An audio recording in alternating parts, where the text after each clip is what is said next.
Thank you all for coming down. It's kind of a short notice thing.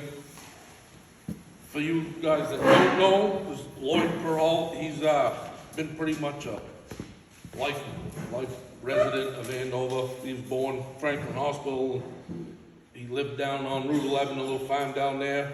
Went through elementary school and high school, and then after high school he went into the service, 7 years, resided in Nashua, and moved back here in 2004. So he's pretty much a historian of the town, and he's going to give us a little presentation on what the village here was like back in the 30s and 40s. So I'm going to turn the floor.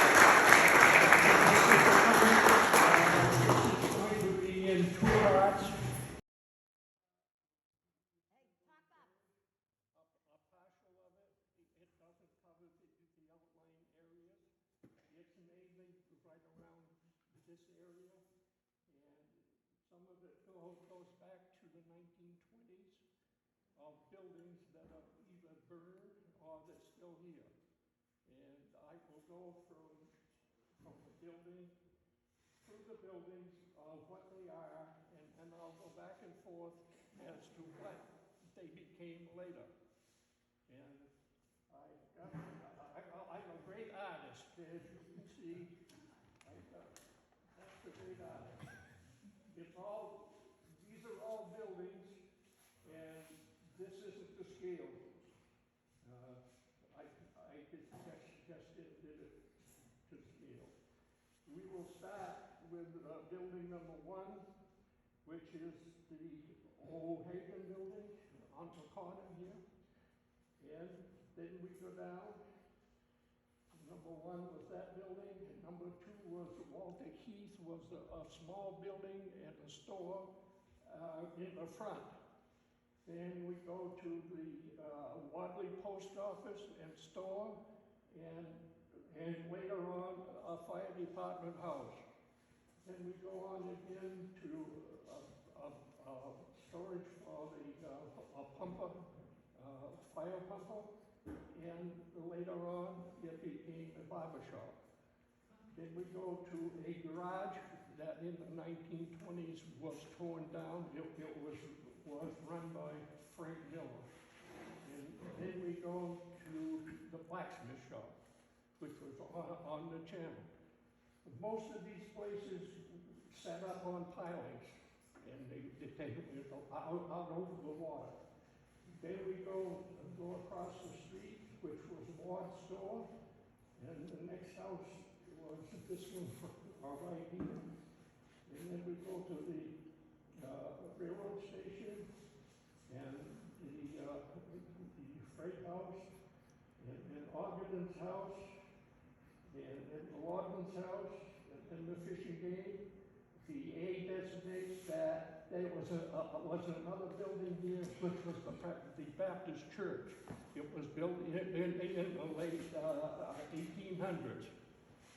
And then we go across the way here. This is the church. This is the Great Hall. This is the one-room schoolhouse. This is the new schoolhouse built in 1902. Occupied in 1903. And then we keep right on going, and we have the Merrill's, Ogden's house, and Merrill's house, and then we have the fishing game. And then we go back up here, and we have Howard Bryant's house.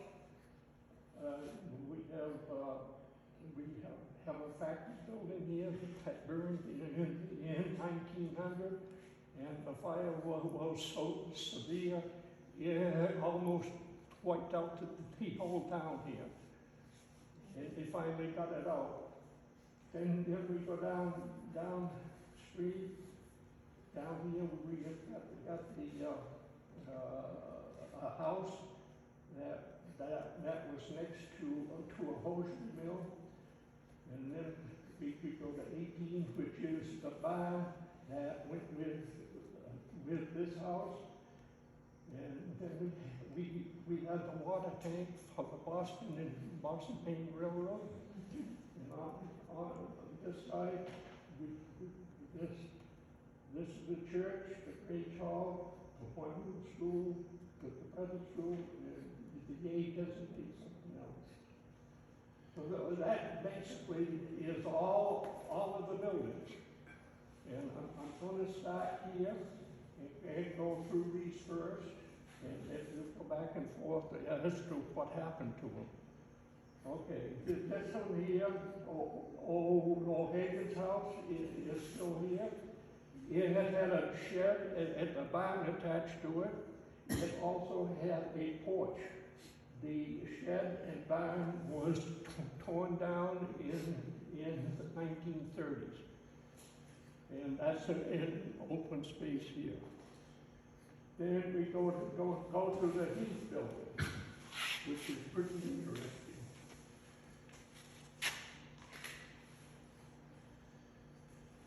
That came out into the channel. It came all the way down. That was moved out on the ice and turned a quarter turn. And it was pulled up on the ice on spruce logs up to the second house in going towards the beach. And set up there as a house. It's still there.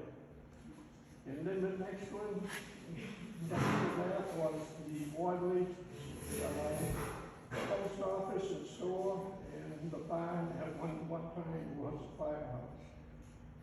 And then, excuse me, this one here was a garage, and this was a blacksmith shop, and that floated out into the channel in the 1936 flood, and it sat there for a couple of years, and as a kid, we used to skate through the windows. That one went out in the channel and sat there.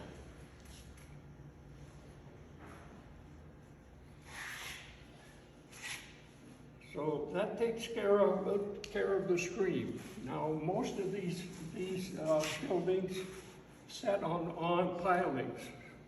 So guess where the sewer went? Right here.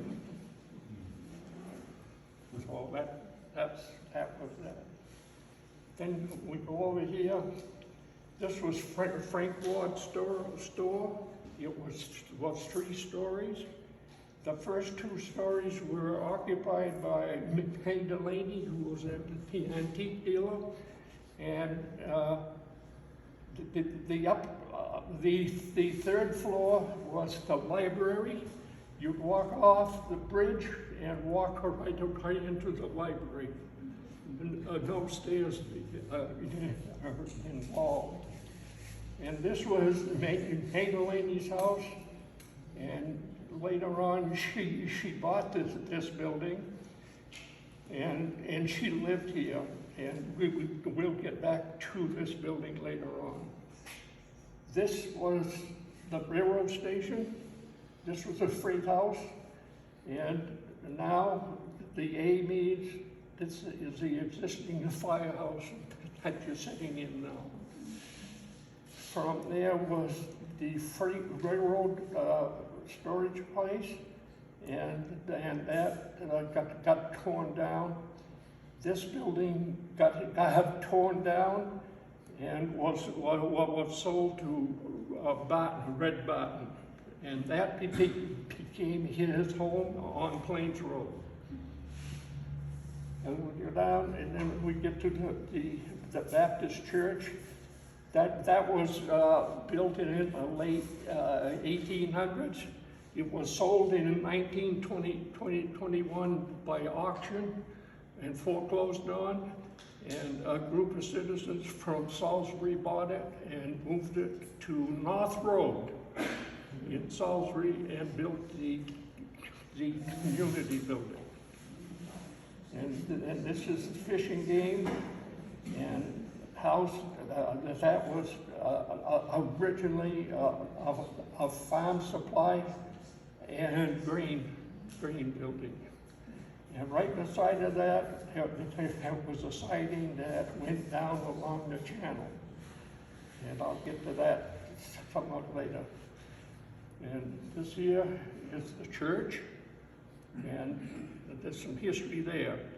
It was built in 1796. It was remodeled in 1841, and at one time, the state wanted to close this off, Main Street, which is right out here. So they built a road from the corner up over the hill. They jacked this church up and moved it a quarter turn and faced the way it's facing now. Right along the side of that was horse sheds where people put their horses during services. This was the one-room school, and that was operated for about 75 years. And then the town in 1900 decided that they would build a new, no, excuse me, this was the Grange Hall, this was the school. They would build a school here, which is now the preschool. And that's a, I'm off again. That's the preschool now. On this side of the road is a house on the corner, and this goes down further. Let's see, I've lost my thought here. But oh, this house here was a store, and it was run by. Started out with Stebbins. Before that, it was a creamery. Before that was a tavern here in town. And then from there, we go on down.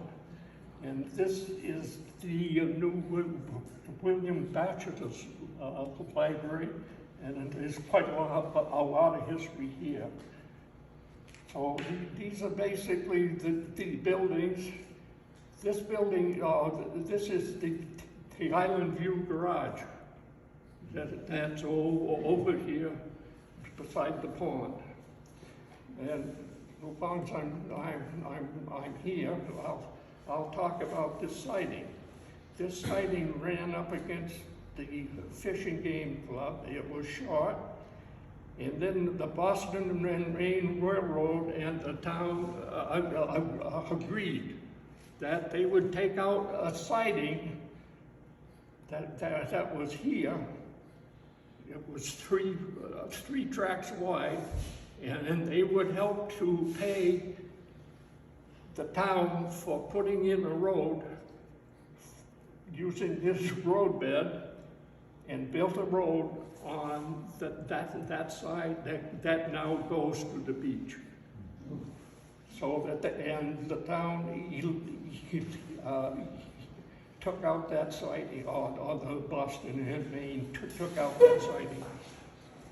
So that's basically what we have here. Now, we've talked most about everything that was here and what happened. Now we'll go back a little bit. This number 19, right opposite the dam, on this side of the road, was a 2.5-story house.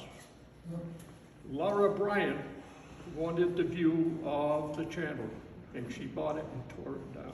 Oh, no. And then, of course, this was Laura Bryant's house that was later occupied by George Adams and Brian Adams. And as I said, this here was a double buildings. One was a box factory and a hosiery mill. In this building, right, no, this one. This here was the pump house you see there now. That was put in by the Boston and Maine Railroad, and I'll get back into that. And this is a house that was Gardner's house on this main street, and this was a mill, a hosiery mill, that closed up. Rising in Charles, who manufactured furniture and did restoration of antiques, was there for quite a while. They moved up to the Ice House Lane and opened there in the old building that was the boarding house for the Ice House. Later, Alan Thompson and Ernest Dodge operated this as a woodworking plant. In the bottom of this building was a water wheel that furnished the power to the mills, to the mill. This mill pond, you can see it now, has still got a dam on it. That furnished the water through a spillway or a device down and turned the water wheel. The water wheel wasn't horizontal. Excuse me. It wasn't vertical, it was horizontal. It ran this way. And that furnished the power for that building. And then it also furnished a pump. And that pump ran water up to the water tank of the B&M Railroad to take care of the steam engines. And George Adams, who lived here, used to watch the gauge, and when it got down low, he'd go down and start the pump it up and fill it. So that, and then later on, after the steam trains were gone, the diesels came in. But even before that, down here, the Boston and Maine built a pump station, electric. They dug a trench all the way here, all the way down the road to the tank. Little did they know, or they didn't notice, this is all ledge. It cost them an arm and a leg to build that line. So the Boston, Maine decided to run this pump. Was costly, and they were afraid that it was going to fail. So they built this building and went this way. Also, they didn't like the cost. They had the town build them to fill this tank, and they thought they could do it a lot cheaper. Well, they found out they couldn't, but they had had done all of the digging and everything. So that takes care of this side of the thing. Now we go to the church, and I told you about the jacking it up and turning it. And then there was a little school here that was auctioned off after they built the school. It was sold for $25. Fred Putney bought it, old Fred, not young. And he kept it a while, and then he sold it to the Supernors, and they moved it up and down Route 11, down to the corner, and built a house out of it. And when they moved it, it took 14 oxen and 4 horses. And they went up over the field and moved it down. So that takes care of most of this, except the library. The library, as you see it now, was a bequest from Batchelor, the governor, to have a library here in East Andover. In his will, this this house, where am I? Yeah, this house was bequested to the town. And it sat there until the I guess it was in the 1930s. And it just sat there, nothing done with it. It was decided by the town that that wasn't a suitable place for a library. Alan Thompson and a few other people here in town went to Judge Matson, who used to live in town, and went to probate court and broke the will because there was no parking, it wasn't safe on the corner. And they broke the will, and then they set up a committee that dealt with another house here, was Joe Keyes, to purchase the piece of land that the library sits on now. So that just about takes care of that.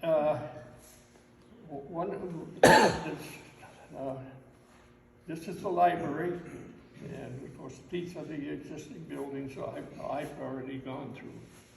Are there any questions? Yes. Where did the people live who worked in the factories, the box factory, the grocery factory? Did they live right These there? factories here? Yeah. Around town here somewhere. I don't remember, but that was 1900. They didn't live right there at the factory. Excuse me? They didn't live at the factory. No. This was two buildings connected, and what happened there was in the morning they had a fireman who was not a fireman such as this, went in and started the boilers going at 6 o'clock. By 8 o'clock, these buildings were on fire. Franklin sent up a pumper by train, and it was the old steam pumper.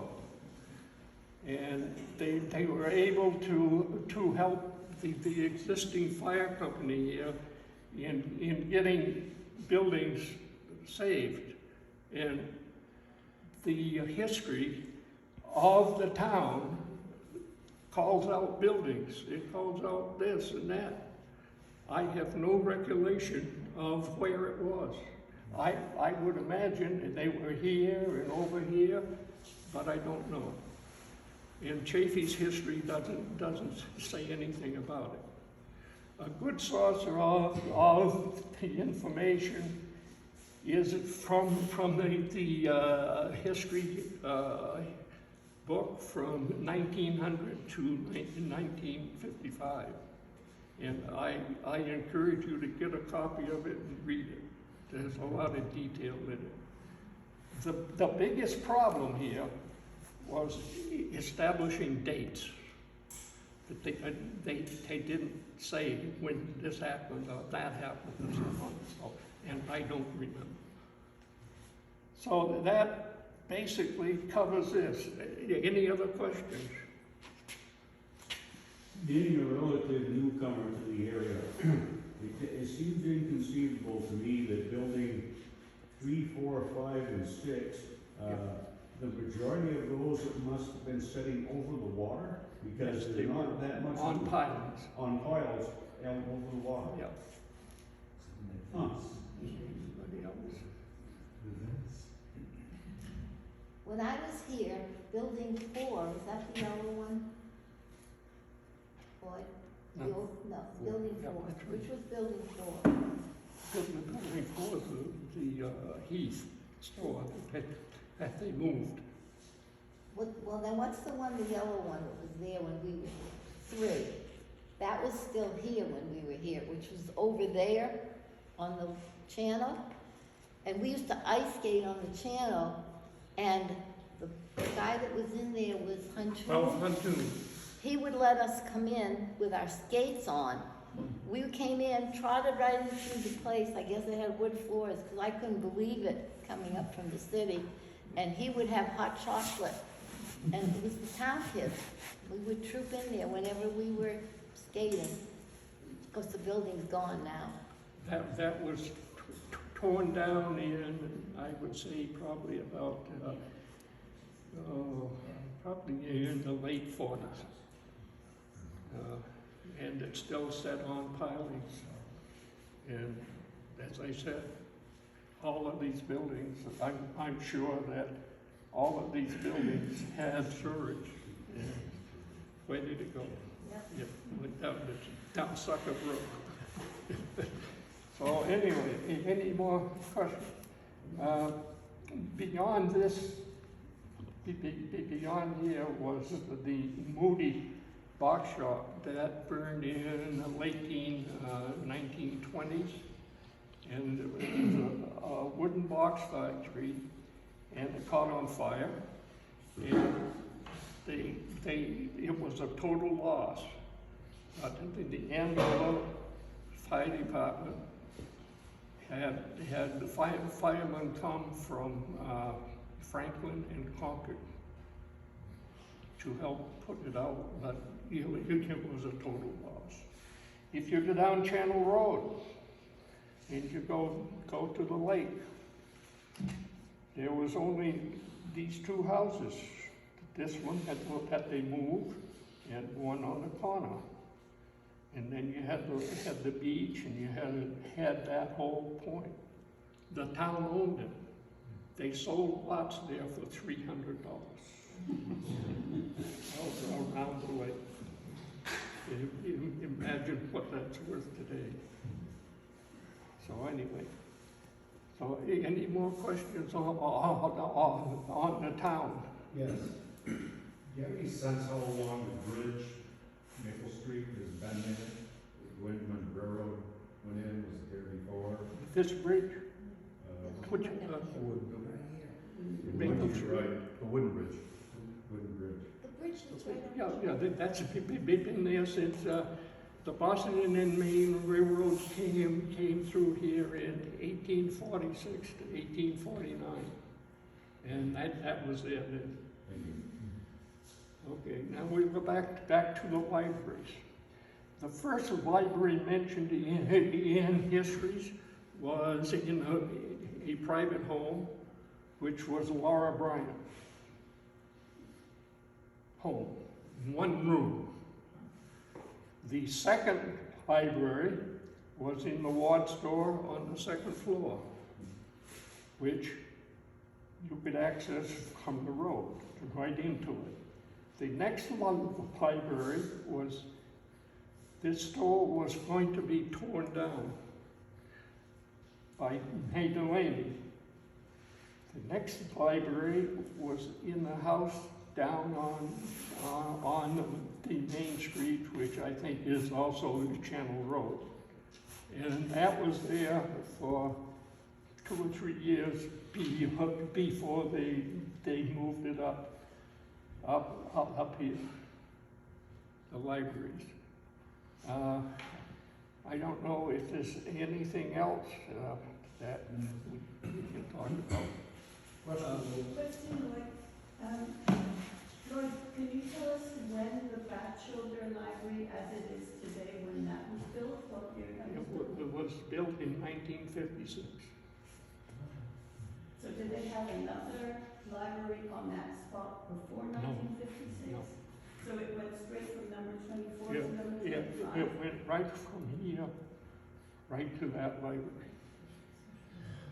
I remember both of the old libraries. Where was the water tower exactly?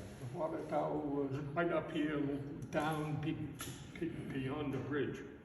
Yeah, so which side of the road? It was on the, well, if you're going south, it was on the right-hand side. It would be on the extension of Channel Road, Yeah. but set back. Here, more here. I got this all drawn on, but that's all right. Yeah. Now, the other thing, So how many churches were there? there were two.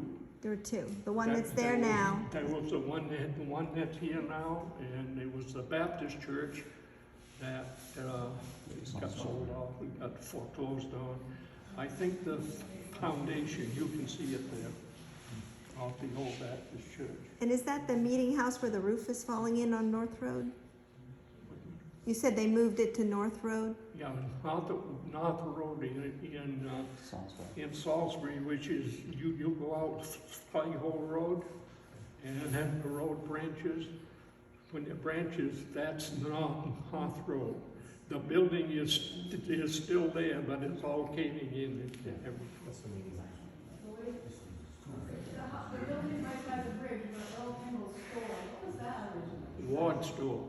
Ward store, what was the store? Okay. Yeah, that was a general store, before my time. Is that a number on there or no? Excuse me? Is that on the map there? Yeah, that's, It's actually right next Number door 18. to this house. the, It's the next door. foundation's still there, or part of it. All right, now we will go, In 1947, that was still the post office. No, but sorry, I just wanted to say that the school bus used to be there. okay, now we'll go to the flood, which I've already talked about, these two buildings. When we had the flood in 1936, Chase Hill, which is up the other side, this side of Route 11, sent water down 2 feet over Route 11. The lake came up approximately the same amount. It flooded this area. The railroad station had 2 feet of water in it. The water came down, and the low spot was the railroad. The water went down the railroad, down beyond the water tank, and washed out about 200 feet of the railroad. And the Boston and Maine said, we gotta get that fixed because that is a main line. So they sent work trains up from Concord, work train down from White River Junction, and they both worked on each end, built a totally new bed, realigned the tracks in 3 days. That is basically, now the flood in town here had a lot of roads washed out and everything, but not too much building damage. Now we go to the hurricane. The hurricane in 1938 was a bad one. A lot of the roads were all blocked with the trees down and everything. They had so much lumber that they had to, logs, that they had to store it in Hopkins Pond and Horseshoe Pond to keep the bugs out of it. After the hurricane, they brought in portable mills and pulled the logs out and sawed them at Horseshoe Pond and at Hopkins Pond. If you go out back of Hopkins Pond now, you can still see the sawdust pile and everything. Up on Mountain Brook, on Elbow Pond Road, they went way up on Tucker Mountain, up along the brook, and built a big mill, a steam mill. And they hauled the lumber all the way down beside the brook and out to the road. If you walk up there, you will still see the boiler. It's still up there. When they abandoned the mill, they left the boiler. That's about it. The hurricane was a lot of down trees and roads blocked and days. One of the things about the stored logs in all the ponds and stuff, the town of Andover harvested 1.5 million board feet of lumber. And back to the siding. on the railroad. A lot of it was brought to the siding, loaded on freight cars, and shipped out. Now, I remember as a child, I was a child once. We had that little farm way down here. In the upper field, a 6-acre field, one end of it was a small orchard. And it was in wetlands, like it wasn't that dry. When the hurricane hit, I remember looking out the window and the apple trees and stuff were rolling like tumbleweed. And when we went to cut it up, it was up against a barbed wire fence. And we had to take a horse and hook onto the trees and pull them out so that we could cut them up. All right, any other questions? Didn't they find an old canoe or a boat in Hopkins Pond? Yes, they did. And that boat is in the Historical Society now. I don't know the year. It was a dugout canoe. Okay. What was the significance of was it the Highland Lake Lodge where Wyman Lloyd lives? What was that? Who is? Wyman lives. Was that a home? It said lodge. It used to have a Okay. Wyman Rodway is he here? He let me down. That was called the Highland Lake Lodge, and that burned. And now they got Wyman's house is there. Was it a boarding house? It was a boarding house. And also, to get back to the Grange Hall, that was a institute. Right now, on the wall is the original charter. It was called the Highland Lake Institute, which did not last long. It was formed as a stock company. Can you imagine that building being a college? Okay, so that just about takes care of this. Is there any other questions I can answer or not answer? I'm afraid to say anything. Lloyd, at one time, did Channel Road go out to Route 11? Yes. Yeah, right out around here. No, I don't mean there, I mean, as you come over the bridge. Yeah. Okay, as you come over the bridge, and there's that hedge, as you come over the bridge, there's a road there. And there are houses, didn't that used to go out to Route 11? I wonder why they closed it. Am I confusing you? I'm sorry. No, it went around, because right here, No, we know what he's talking about. With the old lights. blocked off. Yes. Okay, but why did they do it? Why did Because the state wanted to bypass this main street and go up over the hill by the church. By the church? Yeah, but they didn't block it off. That was blocked off, well, I don't know when. Late 1970s. Was it 19? Because I was driving just around. I mean, I have to go over the bridge to go home, and so many times people coming, I just wonder why they didn't leave that little road open. It would have been. It was the same thing as that the Boston and Maine, after they did all of this other stuff, wanted to get rid of the sidetracks because of But I heard, blowing the whistles and everything bothered the townspeople. I heard they boarded that off because they felt it was too dangerous at the bottom of that It hill. was dangerous there with the stop sign, coming back out on Route 11. Because you came over the hill and you were the blind Yeah, spot. But it's no worse. it was a dangerous, after they put this road in, it was fine. But when they put this road about by the church, it was a dangerous to come out of. When you're coming over that bridge to go out onto 11, Right. to take a left, the cars come whipping up over the Oh, they top. certainly. And, you know, sometimes you're holding your breath. Talk to the town about that. That's a 30 miles away. That's 50 miles an hour. Any other questions? What about the building that floated across the channel, was it the barber shop? The barber shop floated across the channel, and I'm sorry, I didn't finish the story. No. The flood came. It floated across the channel, over the hill.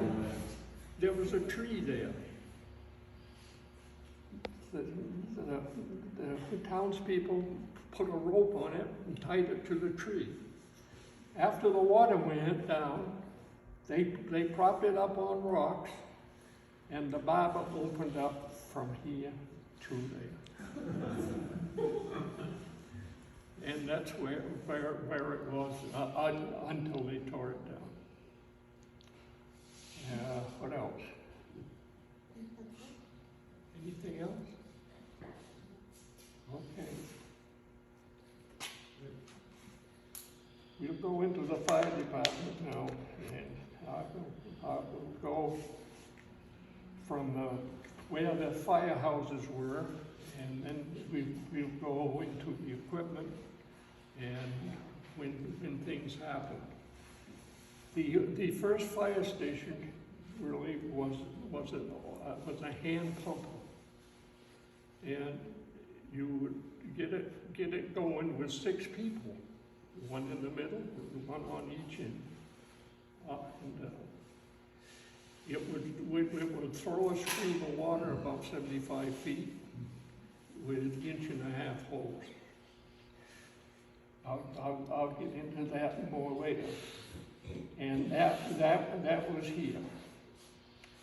From where it went from here to when they disposed of it in the 1940s. There's no recollection of where that pumper was. I think it was kept with Laura Bright in the barn. And I'll get into that later on. And they also bought a chemical tank with a pump around it, hand drawn, that was associated with the hand pumper.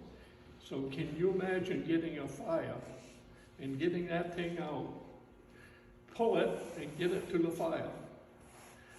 Chafee's history in the town of Andover from 1900 to when he wrote the history in 1955, the town of Andover, all of Andover, had 110 fires.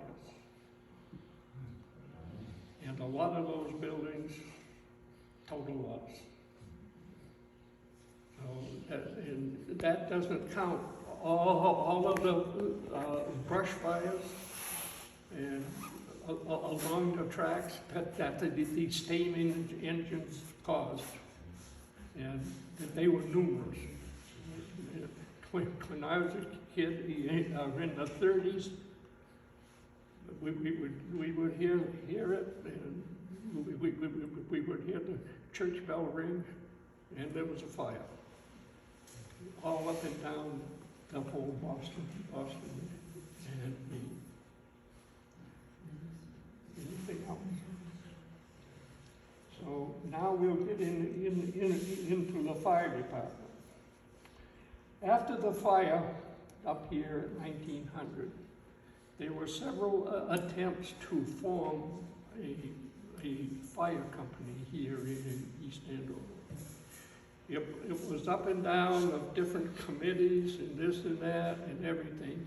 It wasn't until 1934 that they finally got an organization going, and that was after this house here caught on fire, and they lost it totally. Except for a garage on 2 sides, a 3-stall garage. So that there, we had the firehouse here, and we had, no, it was here, I'm sorry. The 1932 fire truck, which there's a picture of it here, in the cabinet, was housed here until a while after this fire here. Then it moved from here over here to the Alvin Hawes property. From there, after these burned, the town deeded the property to the fire company, so they moved the firehouse from here over there and built the building. And then they decided that it wasn't big enough, so it got torn down. And today, that's the parking lot for the boats. And from there, it moved here, and I think that this building was built in 1982. And here it is. But look at the equipment. When it was over there was a fire truck that came from here. They scrapped that and had another fire truck. He took all of the equipment off from that and put it on another chassis. The town purchased a tank truck along with it. This firehouse had 2 bays, and it had another bay that was the office area. Later on, Dr. Pacelli, who lived up where Jim Goody lived, came to town as a retired doctor. He had been in New Jersey. He saw that the town needed the ambulance, and he found one donated to the town. They took out the single door here, put in a double door, and put the ambulance in there. And that was a really old ambulance, like a Cadillac station wagon. It wasn't like these here, but it served a purpose. Okay, so that takes care of the firehouses. Now we'll go into some of the equipment. Well, as I said, the first one was the pumper that was built, that was purchased in 1897. Later on, they added the chemical tanker. That was it, and then that was all. After this fire, they purchased the first fire truck, and it was a 1932 Chevrolet. And that, as I said, that was housed here. That was moved over, and they bought another Ford chassis, moved all of the equipment off it, and put it on another chassis, and bought the tanker. And that was all that they had until this building came, and the town spent a lot of money buying equipment to fill it. So that was the firehouses, and that was the equipment until they got built up here.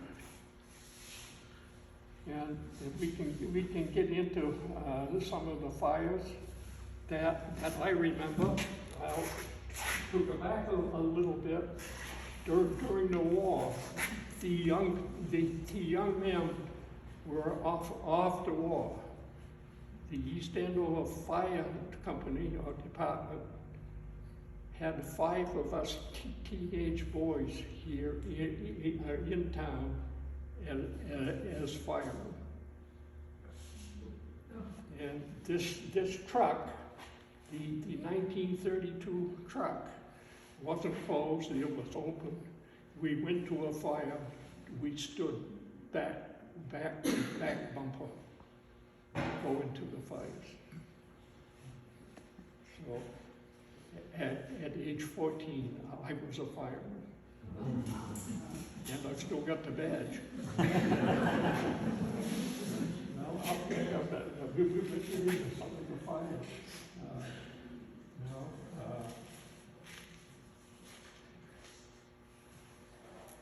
Let's look at my book.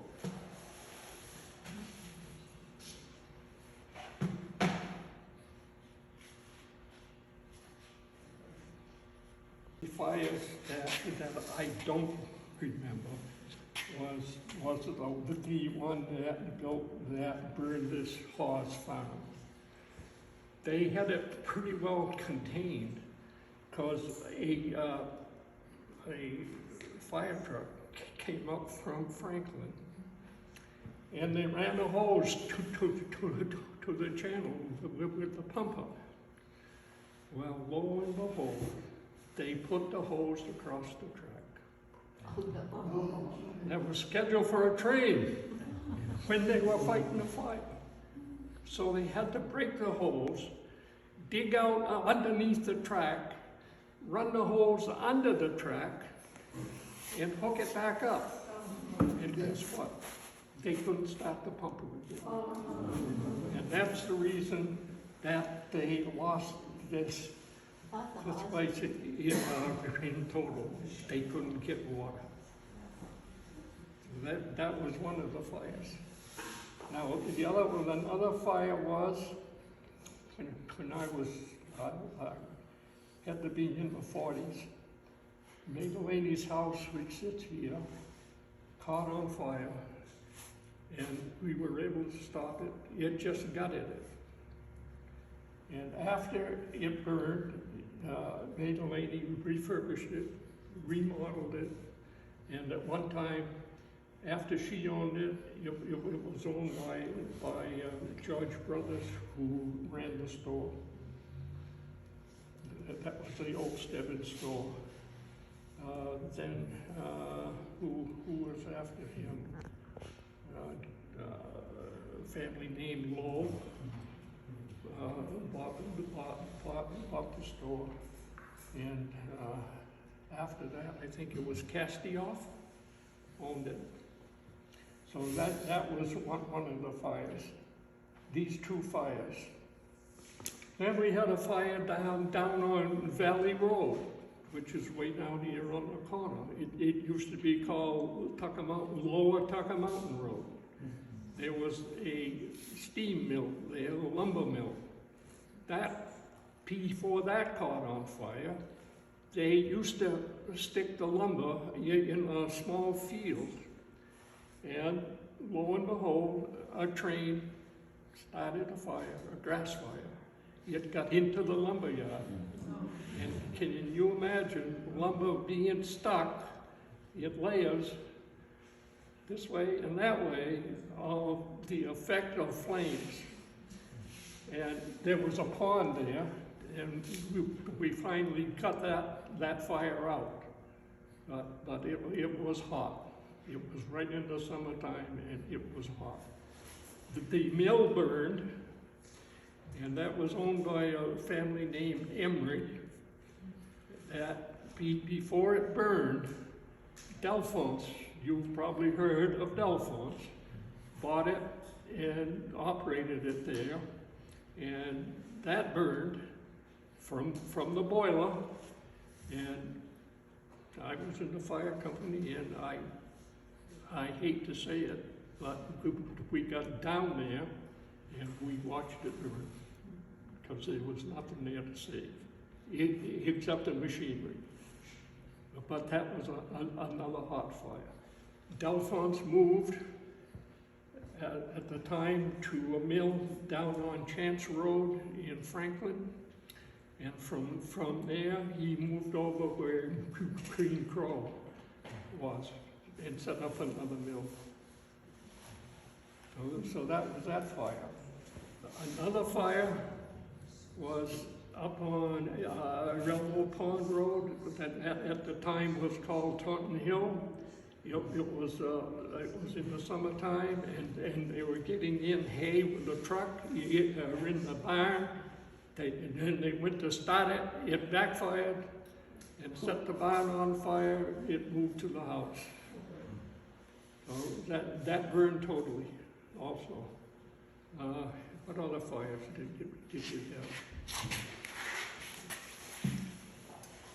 Going up Tucker Mountain Road, which is quite up here. We had Bob Marsh's house on the corner, on the left-hand side. Just above that was a house and barn. The house caught on fire, and they saved the barn. Bob Marsh bought the barn, changed it to a house. I don't know who lives there now. Is it Fecto? Somebody know? No. Well, anyway, the gray building there now was a barn.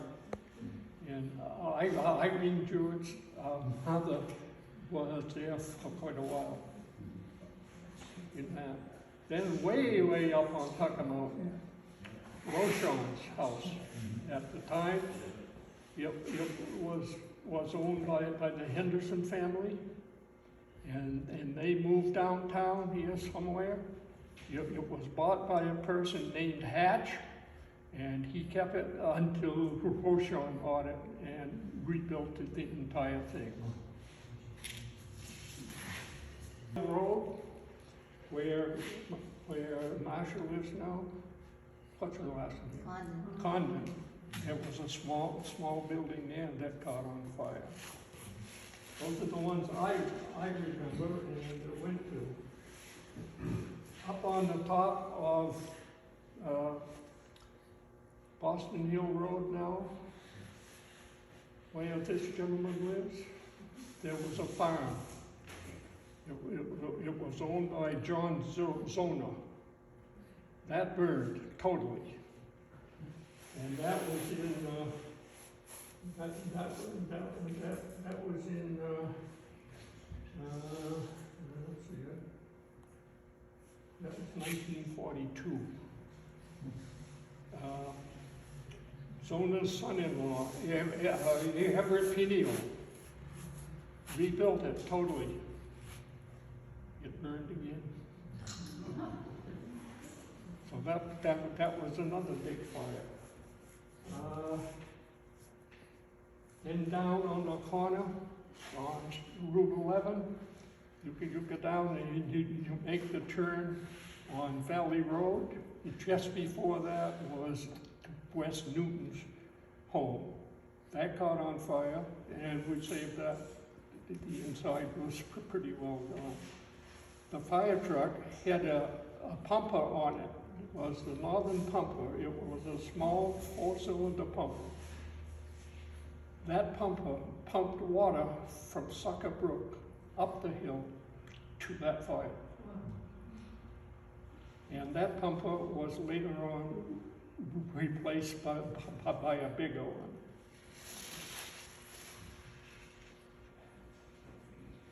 Then you go back down Valley Road, and there was a farm on the right-hand side. That was owned by a guy named Sam Young.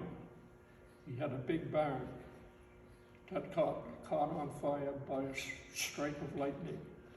That was almost totally destroyed.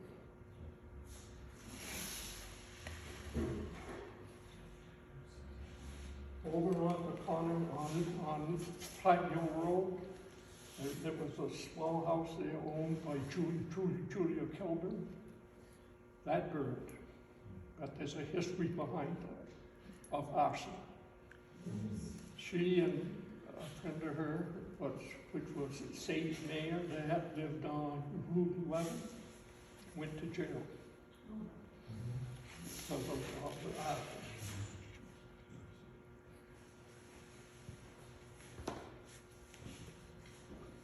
1947, the backside of the lake, Argus owned a camp where their place is now on the water. One of Graves' sons, Jimmy Graves, went to Exeter School, was up there with a gang of his friends, and they stayed there for the weekend. And lo and behold, somehow after they left, it caught on fire.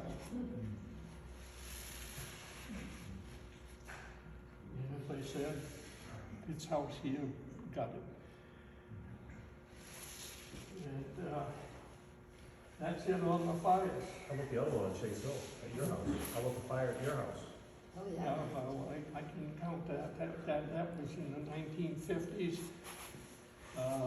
That was the Chase Hill Road. It was owned by Judy's family, who operated a youth hostel. In a portion of the buildings was what they called a carriage shed. But they kept the carriages and the horse drawn vehicles. Above that was a hen house. Judy's folks changed it to a hostel. We had skiers come up and use it on the weekends. They had a wood stove there, and they had a bunk area in the barn, and they had one of the skiers smoked a pipe.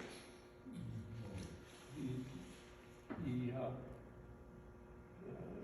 took his ashes out of the pipe and put them in the wastebasket. A wooden waste. And the fire company stopped the fire right at the corner of the barn and in the carriage. And it was so bad that across the street, Jeff Newcomb's house was being built. They had a bulldozer there. They had the bulldozer running and set up on the lawn by the house, ready to go through what is now our addition between the house and the barn to save the house. Can I add something? Yeah. It was also the night of Proctor Academy's February ball, and my parents dressed up, gowned everything, and my dad was a photographer. They went to the ball that night, took pictures. And at that time, Proctor had their own fire department that were manned by the boys there. And they were there during the day to fight the fire. But that's in the town of Andover. But the fire was East Andover. All right. Are there any questions that I can't answer? So Lloyd, I understand how a pumper works. And if you're near the lake or near a brook, Yeah. you can pump the water. But what if you're not You near? can pump water right out of the lake or the brook or any water. What it had on it was a hose that went to the pump, and as you worked the handles up and down, then it sucked the water in one end and out the other end. But did you have a tanker if you weren't near? No, nothing. You had to be near a source of water. You had to be near a source of water. That's why they bought the chemical tank, was that they could get it closer to a fire, but how much can you haul? Yeah. There's a cistern up on Chase Hill Road and a couple more over near Maury Pond. Are there a Yeah. lot of those around? That was a fire pump. Yep. Anything else? Way back in, for a few years, I don't know exactly, we lost our house on Plains Road. Which Burned one? down. I didn't get it. Plains Road. Lake bodies, Oh, was that caused by the tanker that crashed? Did the Air Force? no, that was way before that. I was only about 4 years old, Where was that again? On the Plains Road. on the Plains Road. You didn't get that one. On the road going down to Gene Groves. I didn't get that, but it is in the Chafee history. And then that also, the Brady's farm burnt on that road. See, I didn't go that far, because it's outside of the village. Now, the other thing too is, when I was growing up, as far as I was concerned, and my family, and people in East Andover, was a separate entity. They never thought about Andover. We always went to Franklin. The only contact I can remember with Andover was when I was in grade school, that we used to meet twice a year in the spring and play baseball. One game here and one game in Andover. You remember that? Yep. Otherwise, most of the people, Andover was all by itself. And when they set up the precinct, which we're in now, this town had a bigger assessment that they could draw taxes from because of the power line. That was a big valuation. And when we paid taxes here, part of it went to the fire department as a precinct. It was totally separate from Andover. Of course, we went and helped them, and they came here and helped us.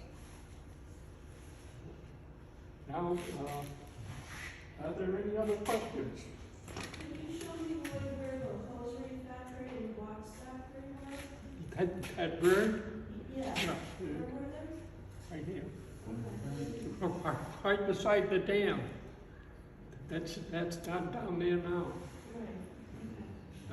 To get back to the pumper, I'd say it was probably in the late 30s.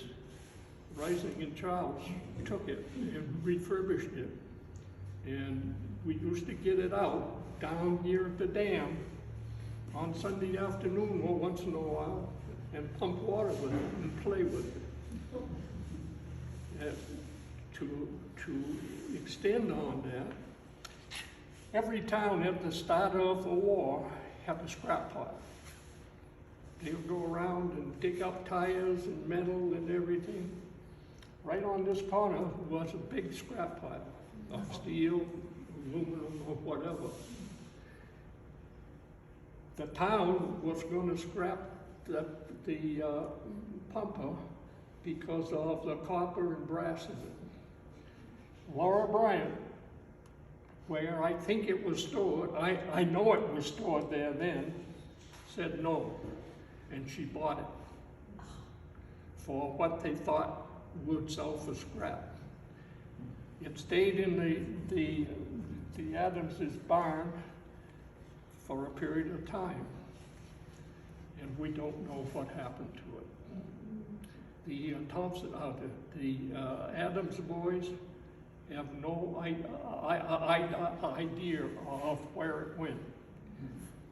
My feeling is that Bryant, after his grandmother had died, sold it to the Myers Pump Company, which was the manufacturer.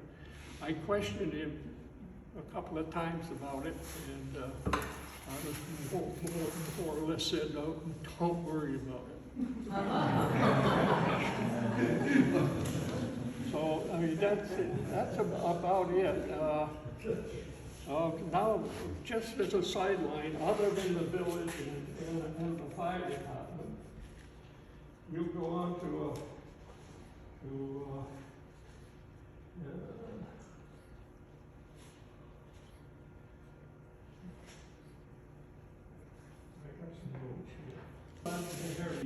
brush fires and stuff. I don't know if they've still got the Indian pumpers or not. Yes. Not? There were a 5-gallon can on the shoulders with a pump, and we used to carry those. He said they're heavy.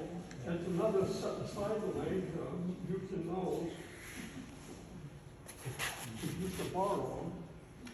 We went out in here, out in the lake, and caught a bunch of white perch, which are small white perch. Up on the mountain is Weeks Pond. We tramped those in to try to stock the pond. Now, I guess there were probably 8 or 10 of those pumpers. And we carried them in, stocked the pond. The fish never took. Another pond up in back at Hale Shaw's, up on Emory Road, and there's another pond out back there. We caught a bunch of small pickerel and stocked that, and they never took. I'm trying to find my notes, and I don't know if I threw them away or not. But anyway, fire alarm systems. The first fire alarm system was the church bell. And wherever the fire was, there was a bulletin board there, and it would write down so that when the people came, they could see what the fires were. The next alarm was a small siren opposite on Route 11, opposite this place here, that sat on a telephone pole. And they would call the fire into the store, and the store had a switch that they could turn it on. They also had a bulletin board there. Then the next fire alarm was in the church belfry, which was a big one, and that was operated from the store. And they later on, they installed what they called the fire phone, so that the firemen had a phone, and they would call and tell them what the fires were. If I can find my notes, we'll get into something else, and then I'm going to shut up. A lot of people don't know that was the store. Across the street. I don't think they realize. Well, that was a creamery where the farmers brought their milk in and processed it there, and it made cream and it made butter and stuff, and then shipped it out. To get back to the farmers, there was a train that came down through here at 8 o'clock in the morning. And the farmers would take their milk, bring it down, load it on a train, and at night, a train came back up through that was called the Peanut, and they would bring the empty tanks back, and the farmers would go and get them. And that happened right up until the time that Giles Dairy opened up in Franklin. And then they came to the farms and got the milk. Okay, electricity. The town didn't have electricity here until 1921. And then it was formed by a private company that sold stock. That was called the East Andover Electric Company. And that went on, and they got assistance from a government agency that was called the REA, Rural Electrification Agency, to put in power. But up until 1921, the town did not have power. Lloyd, did you say 21? Yep. And they bought the power from public service, And then, of course, everything, you know, police had changed. And in 1926, they sold the company to White Mountain Power Company. And that lasted until they joined the New England, New Hampshire Co-op, which we're on now. As I said, the telephone was the same thing. It was a private company that sold stock and ran as a private company.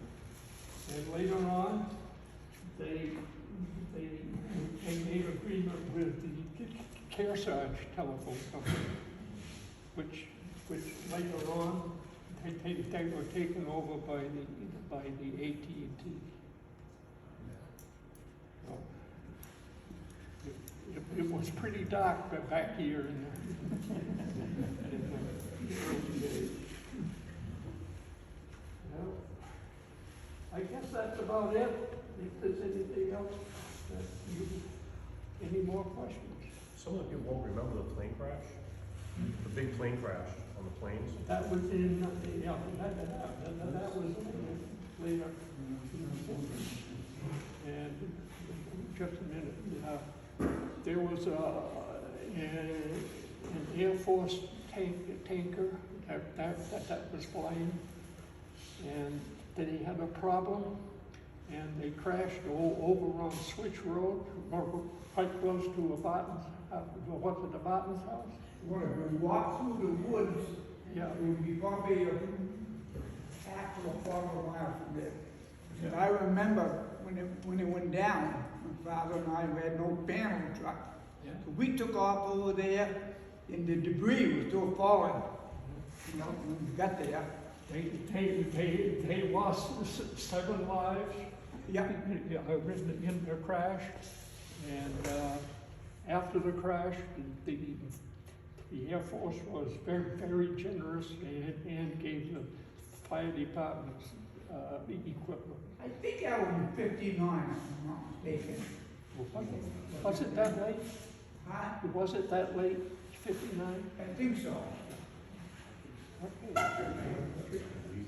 Lloyd, tell us more about the train. The train? The train, right here. Oh, the street? The trains, Train. more about the trains that went through here. Oh, the trains that went through here? That was the main line from Concord up, and they had schedules for passenger trains, and they didn't have schedules for freight trains. I can remember when I was a child again, that down in Franklin, they had extra engines sitting there, would get that on the back of a freight train, which could be up to 120 cars, get on the back and push it up to the big siding that was here. And then they would back to Franklin. From here to Franklin was a 7% grade. And that was steep for a train. And then in the late 30s, let's see, 40s, in the late 40s, diesels came in, and they gradually stopped the steam trains. And we used to have trains here. One of them was called the Montreal Express, and you better watch out because that thing was sailing. Montreal Express. Tell them about your mom. Well, no, you get into my mother. She would hang out a wash. At that time, there was no washing machines or anything. It was just a tub of water and an old hand wringer. We didn't know when freight trains were coming. She'd get it out on the line to dry. A freight train would be coming and she'd hear it. She had to go out and she'd get the laundry in because of the black smoke and sin. Did you cover the forest fire they had on, The forest fire? yeah, on Route 11? Well, that happened on Easter Sunday. Yeah. We were just getting out of church and the siren rang, which we were right underneath it. And there was a fire started from the old dump on Monticello Drive, and it was really dry, and I think it burned 110 acres. And they had already told people on the Plains roads to evacuate, and lo and behold, the wind shifted. And that's what actually stopped the fire. It had burned back over what had burned. I was out on Route 11, out just this side of Monticello Drive. There's a brook there. The fire was right up to there, and I was on the road with a bunch of other people. That fire was at least 25 feet in the tops of the trees before the ground fire. We got in the brook. And They had a outfit that was trying out a new pumper. I might be wrong, because I wasn't all that old back then. But they brought it up, and they could pump water right from what they call Loose Keys Brook. On Plains Road, they could pump it all the way up to my dad's place. And I remember there a bunch of guys coming around with chainsaw, they were gonna be cutting trees down and stuff. in there, My father said, you don't cut one tree, they belong to me. If it's gonna come down, the fire's gonna take them down. at that time, Delphos had a bulldozer that they had on Switch Road that had started building a fire break.